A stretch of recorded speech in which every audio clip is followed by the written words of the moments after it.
Next time, speak proper English. The word sliced through the polished terminal louder than the boarding announcements above them, and for one strange second, the entire first-class check-in line forgot how to breathe.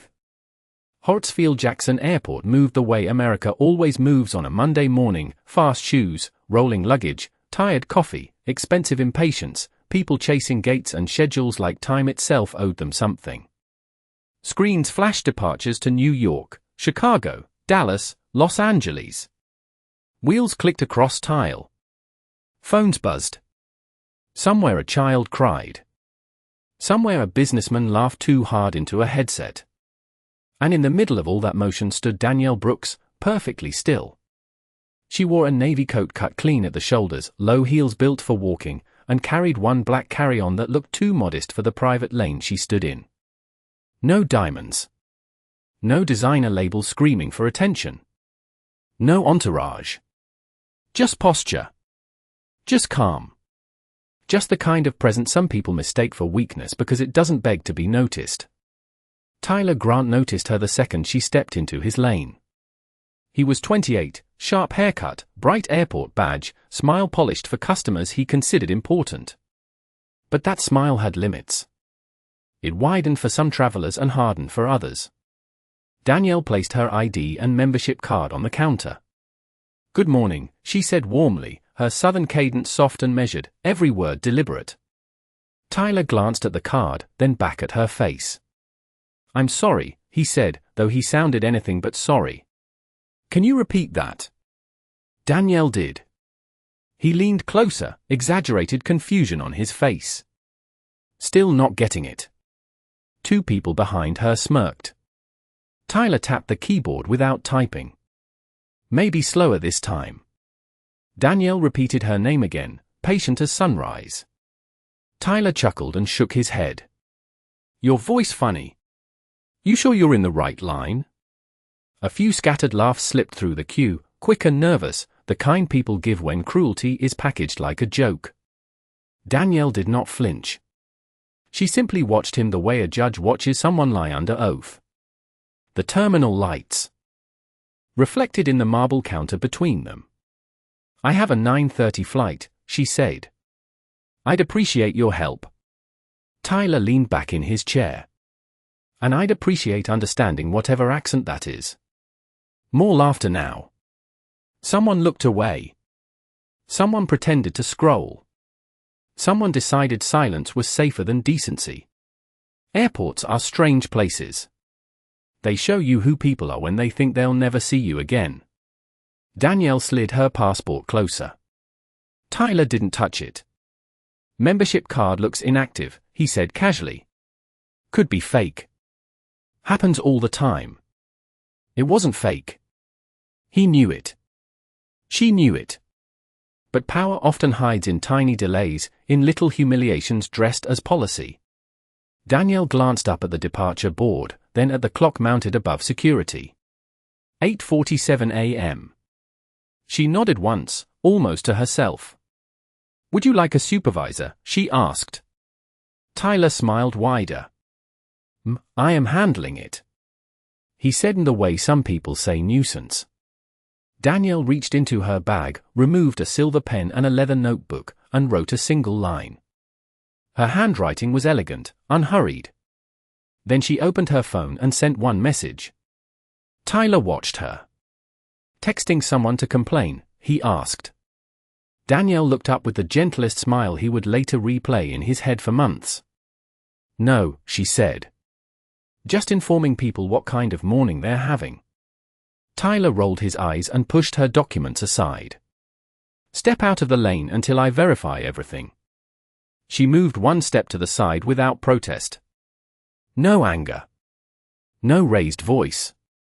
No performance. That unsettled him more than outrage would have. Because some people understand something arrogance never learns, silence can be a countdown. Across the country, 40 floors above Manhattan traffic, a boardroom full of executives stared at an empty chair reserved for one name printed in gold letters. Danielle Brooks. And at 8:49 a.m., 3 states away, the man mocking her voice had no idea he was already late for the worst moment of his life. Tyler Grant had always mistaken delay for authority. He clicked through empty screens, sighed dramatically, and let seconds pile up around Danielle Brooks as if time belonged to him. Around them, the premium check-in line grew longer. A man in a charcoal suit checked his watch every 10 seconds. A woman holding a garment bag whispered to her husband. 2 college students stared openly, curious to see whether the calm woman in the navy coat would finally lose her temper. That was the entertainment now. Not flights. Not destinations. Human dignity under fluorescent lights. Danielle stood beside the rope barrier with one hand resting lightly on her carry-on handle. She looked neither embarrassed nor angry. She looked occupied by thoughts more valuable than the room around her. Tyler hated that kind of calm. Some people become cruel when they cannot control the atmosphere. He called to the next customer. "I can help whoever is actually ready." The businessman stepped forward halfway, then hesitated, glancing at Danielle. She gave him a small nod. "Please," she said kindly. "Go ahead." Tyler smirked as the man rolled past her. "See how easy that is," he muttered. Danielle did not answer. She opened her phone again, checked the time, then placed it back in her bag. 8:56 a.m. In Manhattan, the boardroom windows reflected a skyline built on speed and money. 12 executives sat around polished walnut, folders unopened, coffee untouched. Richard Vaughn, chief executive officer of Altaris Air Holdings, loosened his tie for the 3rd time in 5 minutes. "Where is she now?" he demanded. No one answered quickly enough. A legal advisor finally cleared his throat. Her assistant said she arrived at the airport on schedule. Richard slammed his palm onto the table hard enough to rattle water glasses. Then why is she not online? Everyone in the room knew what the meeting meant. Without Danielle Brooks and the capital she controlled, Altaris would not expand routes, would not refinance debt, would not survive the quarter with confidence. $1 billion can sound like a number until payrolls, pensions, jobs, and headlines depend on it. Back in Atlanta, Megan Cole finally approached the counter, tablet in hand, expression sharpened by managerial fatigue. "What seems to be the issue?" she asked. Tyler answered before Danielle could speak. "Possible membership fraud. Unclear identification. Disruptive attitude." Danielle almost smiled. Lies always become bolder when they think they are safe. Megan turned to Danielle. "If there is a problem with your documents, you may need to rebook through general service." She pointed toward a line that curled nearly 60 feet down the terminal. "Wait time is about 90 minutes. A few people nearby pretended not to hear. Danielle studied Megan carefully, then nodded once. "That would make me late." Megan offered the practiced smile of someone who enjoyed saying no politely. "I am sorry to hear that." Danielle reached into her notebook, tore out the page she had written on, folded it neatly, and placed it on the counter.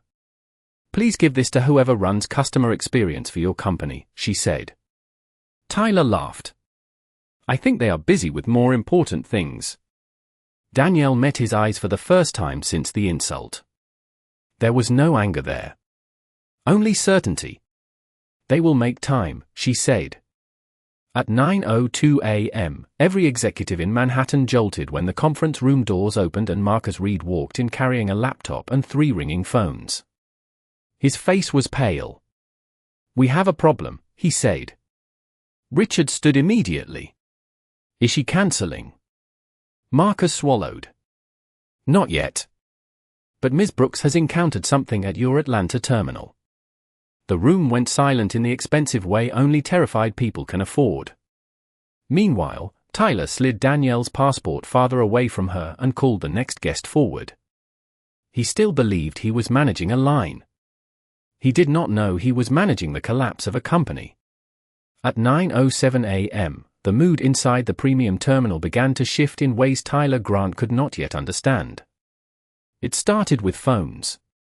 2 gate agents glanced down at incoming messages and straightened immediately. A supervisor near security whispered into her headset, then walked faster than she had all morning. Even the large departure screen seemed colder somehow, as if the building itself sensed trouble moving through its wires. Tyler noticed none of it. He was too busy performing confidence for strangers. Next guest, he called, waving forward a retired couple with matching luggage tags. Danielle Brooks remained beside the rope barrier, composed as ever, hands folded lightly over the handle of her carry-on. She looked less like someone delayed and more like someone waiting for a scheduled result. The retired woman glanced between them. "Was she here first?" she asked softly. Tyler answered with a smile sharpened by impatience. "We are resolving an issue." Danielle gave the woman a warm nod. "Please go ahead." Kindness from the wronged often embarrasses witnesses more than cruelty from the wrongdo. The couple moved on in silence. Megan Cole returned, tablet clutched tight against her chest. "Tyler," she said quietly, "come here a second." He barely turned. "Busy." Her jaw tightened. "Now." He stepped aside with theatrical annoyance. "What?" Megan lowered her voice. "Corporate wants details on the customer in lane 3. Tyler laughed. "Which one?" "We get complaints every hour." "Not a complaint," Megan said. "An escalation." That word landed differently. Tyler glanced toward Danielle, then shrugged. "She has fake credentials and an attitude." Megan looked back at Danielle, then at the membership number still open on her screen. "The credentials are valid." Tyler blinked once. "Then maybe stolen." "They are attached to a private executive account," Megan replied. "Top tier." Tyler forced a grin. "So she knows someone rich." Megan did not smile back. "Tyler, headquarters called twice in 4 minutes." For the first time all morning, a thin line of uncertainty crossed his face. In Manhattan, Richard Vaughn stood at the boardroom window with both hands on the glass, staring down at traffic that could not help him. Behind him, attorneys whispered about market exposure, public image, contingency plans. Marcus Reed connected a laptop to the center screen. Danielle's calendar filled the display: investor calls, acquisition reviews, labor negotiations, philanthropic board meetings. Every block of time looked expensive. "She cleared 90 minutes for this deal," Marcus said. "That alone should tell you how serious she was." Richard turned slowly. "Can we still save it?" Marcus met his eyes without blinking. "That depends on what happened at your airport." Back in Atlanta, a man in a navy suit approached the terminal desk carrying no luggage, only urgency. He flashed an internal badge and spoke directly to Megan. "I am from regional operations." "Which customer is Ms. Brooks?" Tyler stepped forward before Megan could answer. "Sir, we are handling a disruptive." The man ignored him completely. "Which customer?" Megan pointed toward Danielle. The man's expression changed at once. Shoulders straighter. Voice softer. "Ms. Brooks, I am Daniel Perez, Regional Vice President. I am very sorry for your experience this morning." Conversations around the counter died instantly. Tyler felt the room move away from him. Danielle looked at Daniel Perez with the same calm she had shown everyone else. "Good morning," she said. "You got here quickly." Perez swallowed. "We came as soon as we understood who you were."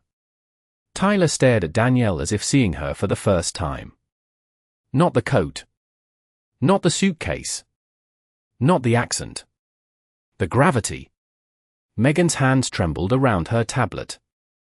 Danielle reached into her bag, removed her phone, and checked the time. 9:11 a.m. "Thank you for coming," she said to Perez. "Unfortunately, this meeting has already begun without me." Tyler opened his mouth to speak, but some mistakes arrive at the exact moment apologies become worthless. Tyler Grant discovered that panic does not arrive loudly. It slips in through the smallest cracks first. A dry throat. Cold hands. The sudden awareness that everyone in the room has stopped looking at the customer and started looking at you. he straightened his tie and forced a smile that no longer fit his face. "There has been a misunderstanding," he said, directing the sentence toward Danielle Brooks, though he could not quite meet her eyes. "If we could restart the check-in process, I am sure we can fix this quickly." Danielle regarded him with calm curiosity, as if he were a weather pattern she had already predicted. "You had several chances to start correctly," she said. Her voice was gentle, steady, unmistakably the same voice he had mocked less than 30 minutes earlier. Funny how respect often arrives only after titles do. Daniel Perez stepped closer to the counter and lowered his voice toward Megan.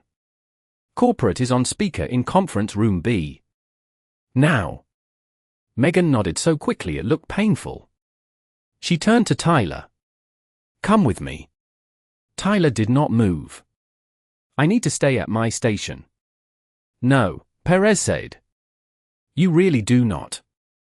Around them, travelers pretended to organize passports while listening to every word. A businessman who had laughed earlier suddenly became fascinated by the wheels on his suitcase.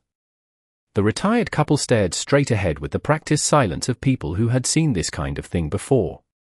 Danielle checked her phone again. 9:16 a.m.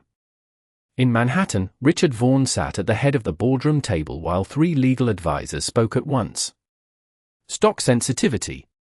Public relations exposure. Contract language. None of it mattered if the woman they needed decided character was worth more than cash. Marcus Reed muted the room with one raised hand. "She is available now," he said. The screen at the far end lit up. Danielle appeared from the Atlanta terminal, framed by polished floors, moving travelers, and the check-in desk where Tyler now stood visibly shrinking inside his uniform. Richard leaned forward. "Ms. Brooks, thank you for taking this call. I want to personally apologize for whatever happened this morning." Danielle listened without interrupting. That made the room more nervous than anger would have. "Richard," she said at last, "your company asked for partnership capital, route expansion support, and operational trust. Those are serious requests." Richard nodded quickly. "Yes." "Then let us discuss operations," she replied. Her camera angle shifted slightly, revealing Tyler and Megan in the background. "Your frontline staff publicly mocked a paying customer because they assumed appearance and accent were measures of value. Your management accepted false claims before checking facts. Your culture rewarded confidence over competence." Each sentence landed with the clean precision of an invoice. No shouting. No drama. Just facts in a room built on excuses. Richard removed his glasses and rubbed his eyes. "We will address this immediately." Danielle gave a small smile. "I believe you will." She paused. Even airport announcements seemed to wait. But money follows culture. And culture reveals itself under pressure. In Atlanta, Tyler finally found his voice. "Ms. Brooks, I truly did not know who you were." Heads turned toward him. Danielle turned slowly toward the sound. "That is the point," she said. "You should not have needed to know." The words moved through the terminal like cold air. Megan closed her eyes. Perez stared at the floor. Somewhere nearby, a boarding group was called for Dallas and no one moved. Richard spoke again, softer now. "Can this still be repaired?" Danielle considered the question the way surgeons consider risk. "A company can be repaired," she said. "Trust takes longer." She reached into her bag, removed a folder stamped with Altair's Air Holdings, and placed it on the counter in front of Tyler. He looked down at the signature page he had unknowingly delayed all morning. $1 billion reduced to paper and regret. Danielle rested her hand on the folder, then slid it back into her bag. "For today," she said, "the answer is no." The silence after $1 billion refusal sounded different from ordinary silence. It had weight. It bent posture. It made expensive people swallow hard and ordinary people suddenly remember every careless word they had spoken 5 minutes earlier. In the Atlanta terminal, no one at the premium counter touched a keyboard, printed a boarding pass, or asked for the next guest. Tyler Grant stood motionless behind the desk, eyes fixed on nothing, as if his future might reappear if he stared long enough. Megan Cole kept both hands clasped around her tablet because they would not stop trembling otherwise. Daniel Perez stepped aside to take a call he clearly did not want. Across the country, Richard Vaughn remained on the screen for one final moment before speaking softly. "Ms. Brooks, I understand your decision." He looked older than he had 30 minutes earlier. "I only ask for the opportunity to earn another meeting someday." Danielle nodded once. "Then build the kind of company that deserves one." The screen went dark. Just like that, the room in Manhattan lost $1 billion and the terminal in Atlanta lost every excuse it had left. Danielle placed her phone in her bag and reached for her carry-on. Tyler finally found enough courage to step forward. "Please," he said, voice thin and unfamiliar. "I made a mistake." Danielle paused but did not rescue him from the moment. Some lessons require standing in them. "No," she said quietly. "You made a series of choices." He lowered his eyes. The words hurt more because they were true. "I can apologize," he said. "You should," Danielle replied. "But not because I had influence. Because I was a person." Nearby travelers looked down, away, anywhere except at the mirror she had just held up to all of them. The businessman who had laughed earlier slowly removed his earbuds, suddenly interested in the floor. The retired woman touched her husband's arm as if to say, "Remember this." Megan stepped forward next.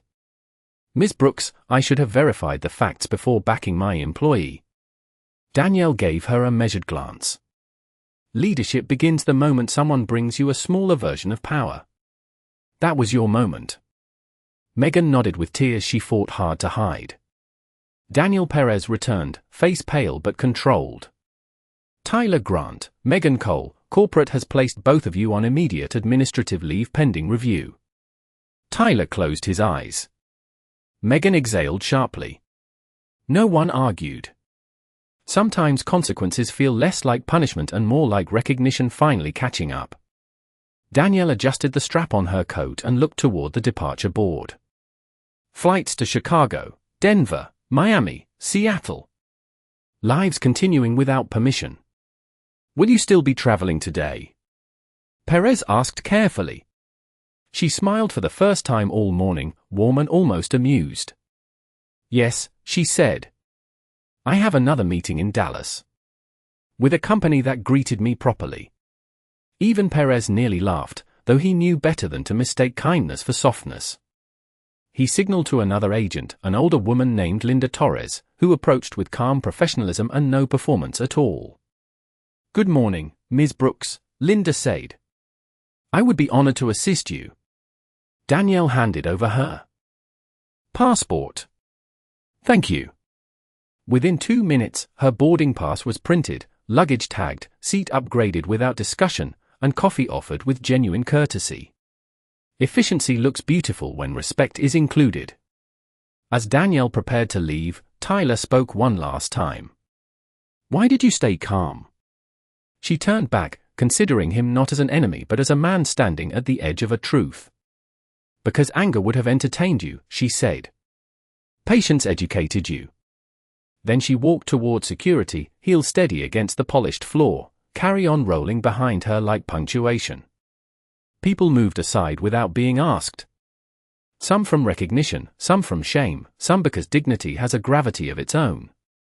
Tyler watched until she disappeared into the crowd. He had mocked her voice that morning. But the only words anyone would remember were hers.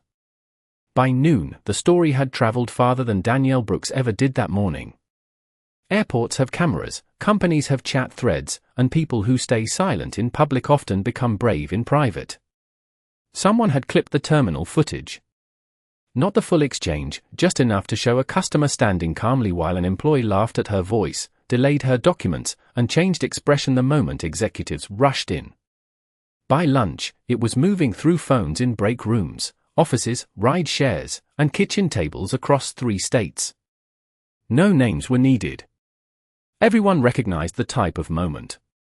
In Dallas, Danielle stepped out of a black sedan in front of a glass tower where another meeting waited. A receptionist greeted her by name before she touched the door. "Welcome, Ms. Brooks. We are honored to have you here." She smiled politely.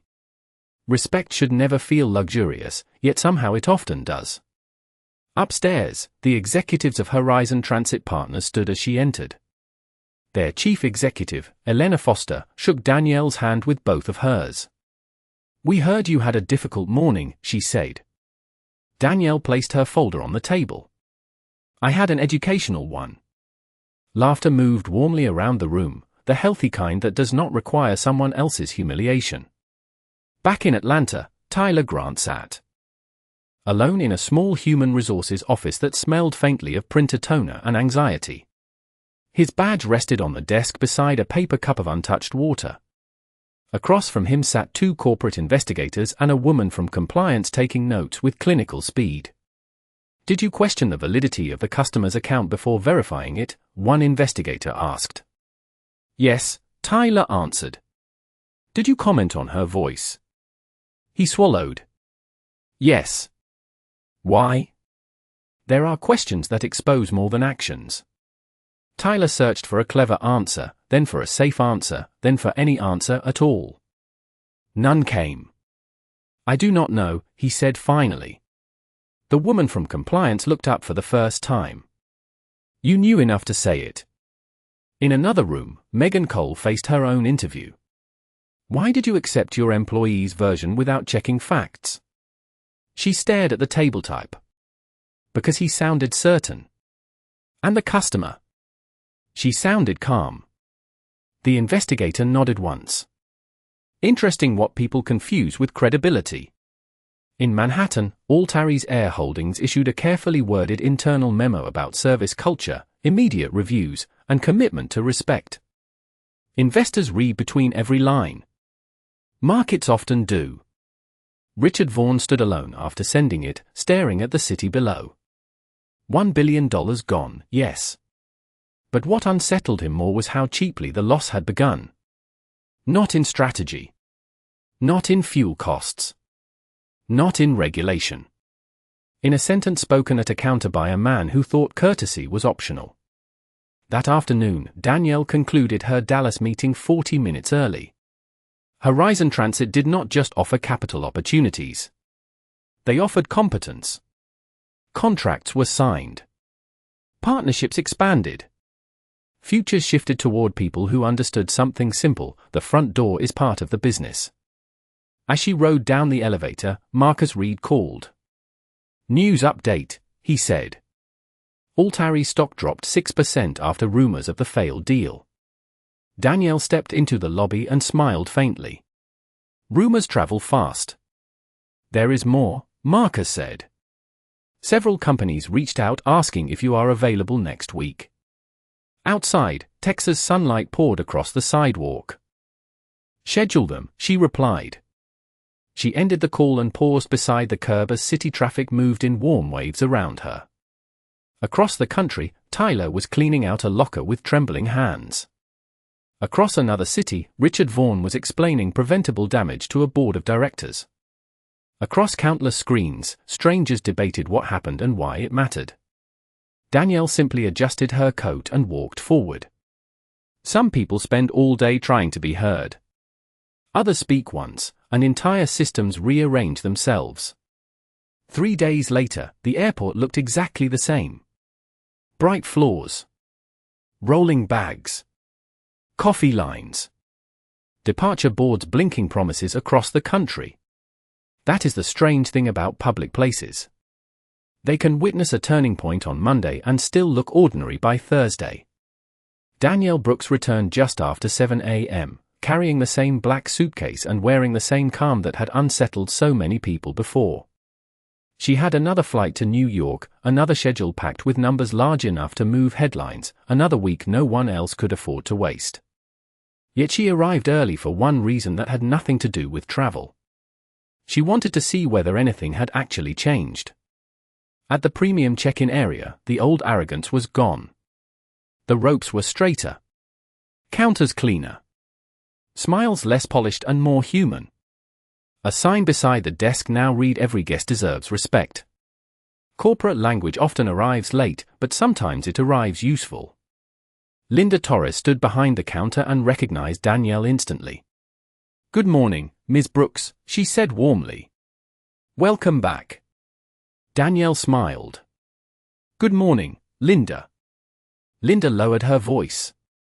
"You caused a lot of meetings." Danielle gave a soft laugh. "Then perhaps some progress was made."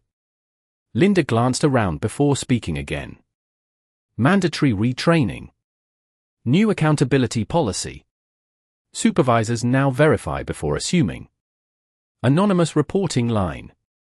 Customer service bonuses tied to satisfaction scores instead of speed." She slid a boarding pass across the counter. "And people are suddenly saying please again." Danielle accepted the pass. Amazing what consequences can teach. As she stepped aside, a nervous young employee approached carrying a tablet and a cup of tea. He looked no older than 22. "Ms. Brooks? I am Jamal. I just wanted to thank you." Danielle turned kindly. "For what?" He hesitated, then spoke with the honesty of someone still learning how often honesty gets punished. "I started here last month. I saw things I knew were wrong. Certain customers treated better. Certain customers questioned first.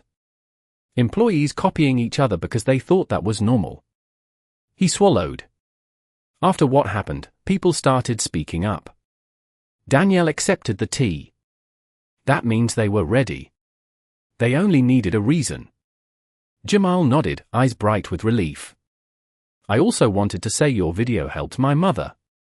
She told me to never let anyone make me feel small at work." Danielle touched his shoulder lightly. "Your mother sounds wise." Near the far hallway, a man pushing a supply cart froze when he saw her. Tyler Grant no longer wore the bright badge or fitted blazer of authority. He wore a plain contractor uniform and avoided eye contact the way some people avoid mirrors. Time had not ruined him. It had simply introduced him to himself. He took one cautious step forward. "Ms. Brooks." Danielle turned. Tyler stood with both hands on the cart handle as though it kept him upright. "I heard you were here." His voice carried none of its former sharpness. "I wanted to apologize again." She studied him quietly. Pride had left his posture. Defensiveness had left his jaw. Sometimes consequences remove the noise and leave only the person underneath. "How are you?" she asked. Tyler seemed surprised by the question. "Working," he said. "Thinking." He looked down. "My father told me I lost a job. My mother told me I lost something worse if I do not learn from it." Danielle nodded slowly. "Listen to your mother." He gave a small, embarrassed smile. "I am trying." There was no grand speech, no dramatic forgiveness, no crowd waiting for closure. Real change is usually quieter than revenge. Boarding for New York was announced overhead. Linda signaled that final boarding would begin soon. Danielle lifted her suitcase handle. Tyler stepped aside without being asked. "Safe travels," he said. "Thank you," she replied. Then she paused long enough for him to hear one last thing. Respect sounds better in every accent. She walked toward security as morning light poured through the terminal glass. Behind her, travelers moved, workers worked, announcements echoed, and a place built for departures had finally learned something about arrival. New York greeted Danielle Brooks with rain polished into elegance. By the time her car reached Midtown, the sidewalks shined like dark glass and every tower looked twice as tall in the weather. She entered the headquarters of Meridian Capital at 8:55 a.m., 5 minutes early, because punctuality is one of the quiet languages serious people speak. The lobby guard welcomed her by name before she reached the desk. The receptionist offered coffee, tea, or water without assumptions attached. Doors opened on time. Smiles arrived without performance. Courtesy, she thought, is still the cheapest upgrade any company can afford. Upstairs, the conference room overlooked a city that never apologizes for ambition. 12 executives stood when she entered.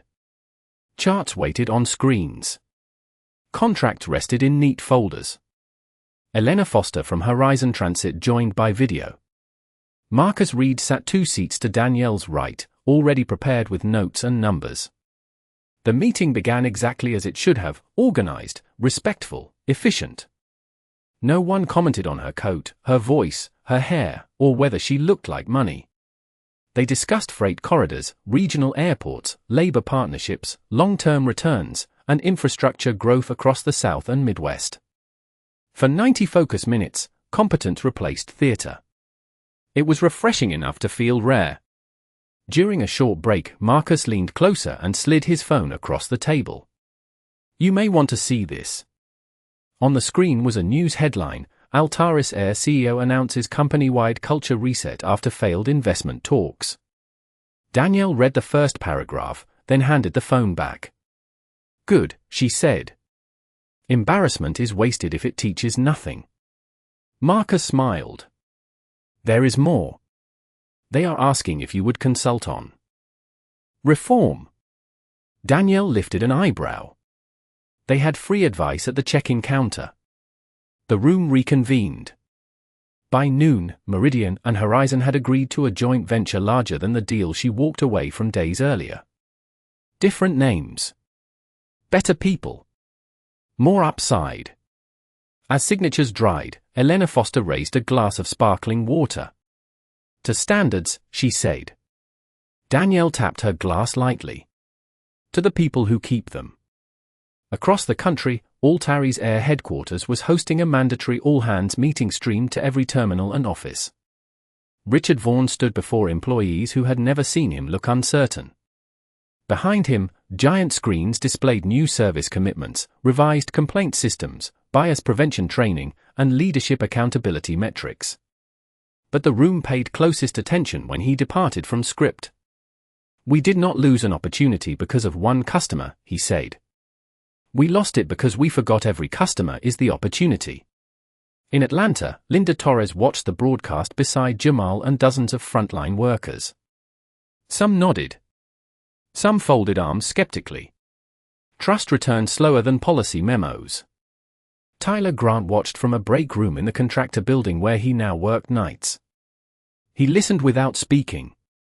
Then he returned to mopping floors no one would ever praise him for cleaning. There is humility in work done after applause leaves. That evening in New York, Danielle stepped out of Meridian's tower into cool rain and city light. Traffic hissed past. Umbrellas crossed like dark birds. Her phone buzzed with messages from investors, board members, and friends who had seen the viral clips. One text came from her mother, proud of your patience. Another from Jamal, we started saying welcome differently today. Danielle stood beneath the awning for a moment longer than necessary. Money could move markets. Titles could open doors. But what stayed with people was smaller than that. A greeting. A tone. A decision made when no one important seemed to be watching. Her driver opened the car door. Where to next, Ms. Brooks? She smiled and looked out at the rain-washed avenue. Home first, she said. Then wherever. Respect is doing business. The car pulled into traffic and disappeared among thousands of lights, while in terminals and boardrooms across the country, people who had once underestimated a voice were learning how far it could travel. 2 weeks later, the country had moved on to newer scandals, newer headlines, newer reasons to be outraged for 48 hours and forget by Friday. That is how attention works. But consequences do not follow news cycles. They keep working long after cameras leave. Altaris Air had replaced 3 regional managers, rewritten frontline training, and tied executive bonuses to customer treatment scores. Mystery shoppers now appeared without warning. Complaints reached human beings instead of automated walls. Wait times dropped. Lawsuits did not arrive. Investors noticed both. Richard Vaughan still looked tired, but the company had stopped bleeding and started learning. In Atlanta, Linda Torres was promoted to Director of Guest Experience, a title she wore lightly because competence rarely needs decoration. Jamal entered a management development program after senior leaders noticed he solved problems before they became reports. He called his mother every Sunday and still thanked Danielle Brooks whenever anyone praised his professionalism. Tyler Grant remained with the facilities contractor. He worked early mornings now, polishing floors before sunrise and resetting terminal chairs after red-eye arrivals. The pay was lower. The title was smaller. The reflection time was larger. He no longer complained about customers who never noticed him. He had once been noticed too much for the wrong reasons. Some losses strip people. Others shape them. On a bright Monday in Charlotte, Danielle stepped onto a stage before 600 hospitality leaders gathered for a national service conference. She had refused a speaker fee and requested only one thing in return: scholarships for hourly airport workers seeking business degrees. The audience rose when she entered, but she motioned them gently back to their seats. "Please," she said. "Save standing ovations for people who stand all day." Laughter moved through the ballroom, warm and immediate. She spoke for 30 minutes without notes. She spoke about systems, incentives, dignity, and the dangerous myth that courtesy is cosmetic. She spoke about how companies spend millions on branding while neglecting the human voice at the front desk. She spoke about how bias often enters dressed as efficiency. But the room grew quietest when she told them this: you do not meet small people. You meet people during small moments. How you treat them is your size. Pens moved quickly then. So did consciences. After the event, a long line formed for photos and handshakes. Executives, students, janitors, receptionists, flight attendants.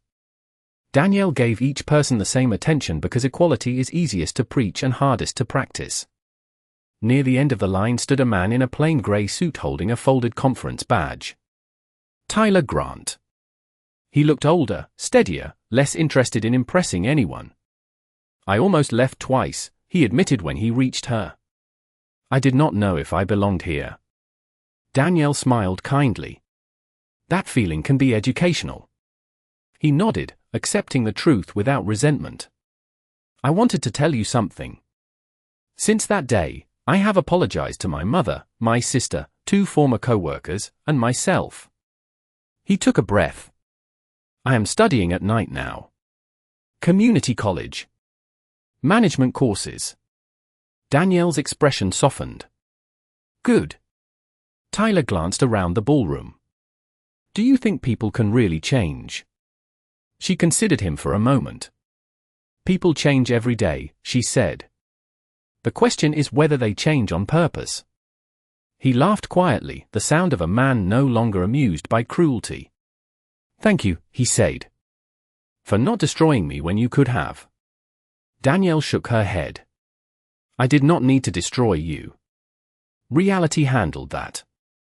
He smiled, then stepped aside lighter than he had arrived. As evening settled outside the hotel windows, Danielle gathered her notes and walked toward another waiting car, another city, another room where decisions would be made. Behind her, hundreds of leaders discussed service strategies and culture plans. Ahead of her, streets glowed gold in the setting sun. She had been mocked for the way she sounded. Yet in the end, it was never her voice that sounded strange. It was a world that needed to learn how to listen.